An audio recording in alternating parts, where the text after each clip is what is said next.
পতন হয় শেখ হাসিনা সরকারের। দেশ ছেড়ে ভারতে চলে যেতে বাধ্য হন আওয়ামী লীগ সভাপতি ও সাবেক প্রধানমন্ত্রী শেখ হাসিনা।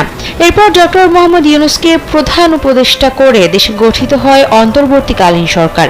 শুরু থেকেই এই সরকারের পাশে ছিল আন্তর্জাতিক নানা সংগঠন ও বিভিন্ন দেশ। জাতিসংঘও তার ব্যতিক্রম নয়। তাদের নিয়মিত প্রেস ব্রিফিংয়ে উঠে আসছে বাংলাদেশ সংক্রান্ত নানা বিষয়।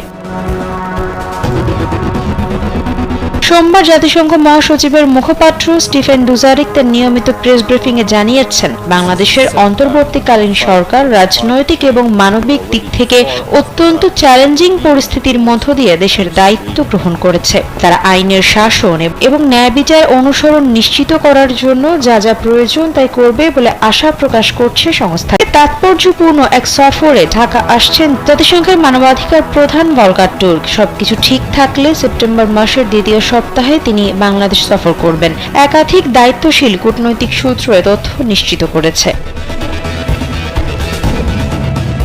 জানা গেছে, আগামী 10 আগস্ট আন্তর্জাতিক গুম বিরোধী দিবসের আগেই গুম বিরোধী আন্তর্জাতিক সনদে যুক্ত হতে যাচ্ছে বাংলাদেশ। গত 15 বছর ধরে গুম বিরোধী সনদে বাংলাদেশের যুক্ত হওয়ার তাগিদ ছিল, কিন্তু শেখ হাসিনা সরকার তা অগ্রাহ্য করে চলছিল। 5 আগস্ট ছাত্র জনতার রক্তাক্ত অভ্যুত্থানে আওয়ামী সরকারের অবসান এবং পরবর্তীতে নোবেল জয়ী অর্থনীতিবিদ ডক্টর মোহাম্মদ ইউনূসের নেতৃত্বে গঠিত অন্তর্বর্তীকালীন সরকার কোনো রকম পর্যবেক্ষণ বা শর্ত ছাড়াই ওই সনদে যুক্ত হওয়ার সিদ্ধান্ত নিয়েছে।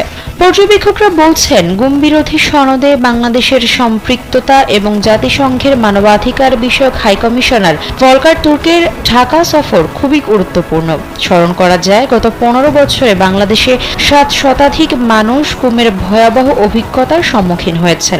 অনেকে প্রাণে বাঁচলেও এখনো 150 জনের বেশি মানুষের কোনো খোঁজ নেই। গুম বিরোধী সনদটি 2006 সালের ডিসেম্বরে জাতিসংঘ সাধারণ পরিষদে গৃহীত হয়। 32টি দেশ এটি অনুস্বাক্ষর করার পর 2010 সালে তা বাস্তবায়ন শুরু হয়। সামগ্রিকভাবে এই সনদের লক্ষ্য গুম বন্ধের পাশাপাশি এই অপরাধের জন্য দায়মুক্তি বন্ধ করা, ন্যায় বিচার প্রতিষ্ঠা ও ক্ষতিগ্রস্ত ব্যক্তিদের সহায়তা দেওয়া। এখন পর্যন্ত বিশ্বের 75টি দেশ এই সনদে যুক্ত হয়েছে। আফসারা নাজ, কালবেলা।